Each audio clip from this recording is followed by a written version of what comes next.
今日都真係特首選舉提名期啦，我哋過去一個禮拜大家都追問咗好耐林太嘅意願係點啦，可能呢一刻都仲係抗疫行先，但係可唔可以同我哋分享下你而家嘅諗法啊？因為頭先都講過，即係其實選舉有好多工作要做，即係真係需要時間，會唔會都開始想去攞提名啊？定係你自己有啲乜嘢嘅諗法喺目前呢一刻啊，或者呢一個階段可以同大家去分享？我相信市民都仲係好想知道，即係林太會唔會繼續同我哋行落去，還是係真係要唞唞呢？唔該。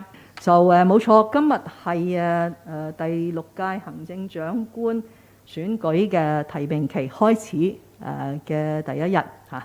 就我都係呢個嘅回應嘅咋。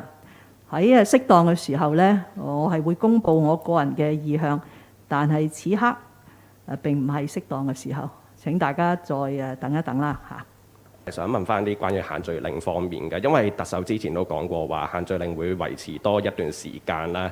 咁但係其實隨住之後越嚟越放寬之後，其實可能踢波其實都已經超過20個人聚集㗎啦。咁但係室外限聚令都仲係2個人或者只有8個人嘅。其實究竟呢一啲數字係根據啲乜嘢科學根據嚟定出嚟嘅呢？定係其實係出於一啲政治因素，唔想再有啲遊行集會咁樣嚟呢一個方向嚟做嘅呢？第3方面呢，就係關於特首選舉嗰度嘅，因為就其實都正如頭先所講，其實就宣布咗話由今日至選舉日開始啦，都可以室內聚集嘅。咁但係一方面市民就即係連普通跨家庭嘅聚集都唔可以啦，即係長者想見孫仔都唔得啦。咁同一時間亦都係之前亦都有報道話你係前日就同中央討論選舉啦，所以就冇舉行呢個11點鐘嘅記者會嘅。其實依家係咪特首選舉係重要過抗疫呢？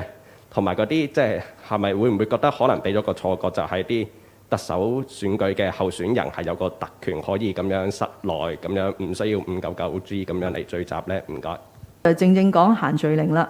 喺呢2年幾以嚟咧，呢個係其中一個好困難嘅拿捏嘅。如果你記得咧，都係又係講翻2年幾前嗰個卡通啦嚇。就係一個3人拔河嚇。我哋每一次去決定外防輸入、內防擴散嘅措施，包括社交距離嘅措施呢，一來當然係公共衛生為先，另一方面呢都要考慮對於經濟嘅影響，第3方面呢就係市民嘅接受程度嚇。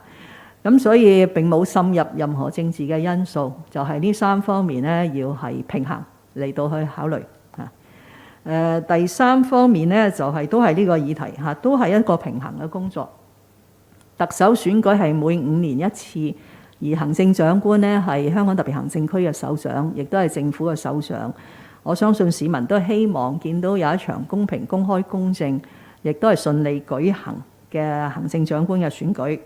咁喺選舉呢，必定嘅有嘅過程呢，就係第一就係爭取提名啦。第二咧就係提名獲即係核實，即係尤其是而家係有個資格審查委員會核實咗之後咧，候選人就要進行即係競選嘅工作。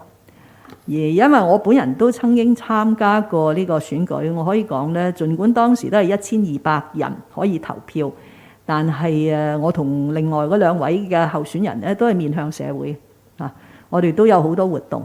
咁所以喺平衡過之後，我哋都要考慮點樣可以喺公共衛生受到保障，但係又考慮到呢個選舉重要性嘅原則之下呢，能夠可以俾部分呢啲選舉嘅工作能夠進行。咁呢個亦都係整個預防及控制疾病條例下邊嘅精神，因為每一條嘅規例咧都有豁免條款嘅，就係話喺一啲特定嘅情況咧係可以豁免譬如跨境嘅貨車司機啦，係咪？因為香港經濟同民生嘅需要係獲得豁免。譬如一啲係做抗疫嘅科研嘅人員要嚟香港，但係如果要去檢疫佢就唔嚟，咁所以亦都係有一啲豁免嘅條款嘅。咁所以今次基於咁重大嘅公眾利益，所以政務司司長咧就昨天咧做咗呢個決定咧，就係豁免咗好具體咁豁免咗喺呢一場競選嘅工作裏邊咧有咩嘅活動咧可以係不受呢個2人限聚令同埋係呢個跨家庭嘅聚會嘅限制。Also, would you please elaborate on the necessity to waive CE hopefuls from abiding with the social distancing rules? Is this needed when so many meetings could be conducted via video conferencings? Now, about the CE election, today is the beginning of the nomination period.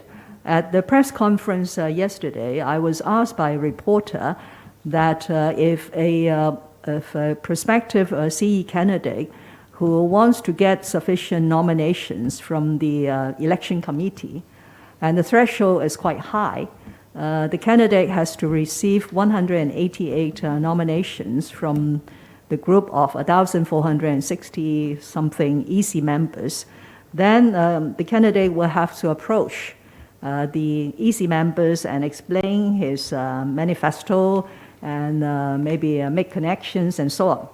So under the current very stringent social distancing measures, particularly these two ones, one is the group gathering limitation to a group of 2 persons. The other is really a very stringent measure we introduced in February, and that is prohibiting cross-family gatherings. So you could imagine if a prospective candidate has to reach maybe 5 or 6 or 7 EC members, they will be coming from different families. So it would not be possible for the prospective candidate to do that sort of appeal or in participation in gatherings to talk about his vision and so on. So I said yesterday that we will find a way, and actually we found a way, and the way is provided by the legislation. There's always an exemption mechanism in the relevant regulations made under the Prevention and Control Disease Ordinance, that is Chapter 599 of the Laws of Hong Kong.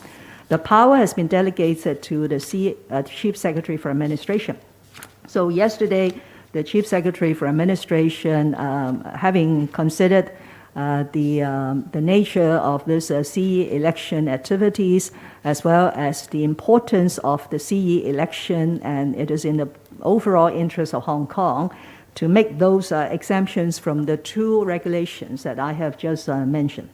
So I hope people will realize that this is a very important occasion for Hong Kong, and we would like to see the prospective candidates having this opportunity to seek sufficient nominations during the nomination period, and thereafter for those who have been validated as a CE candidate to participate in all sorts of electioneering activities. So the exemptions granted by the CES, the Chief Secretary for Administration, were very well justified.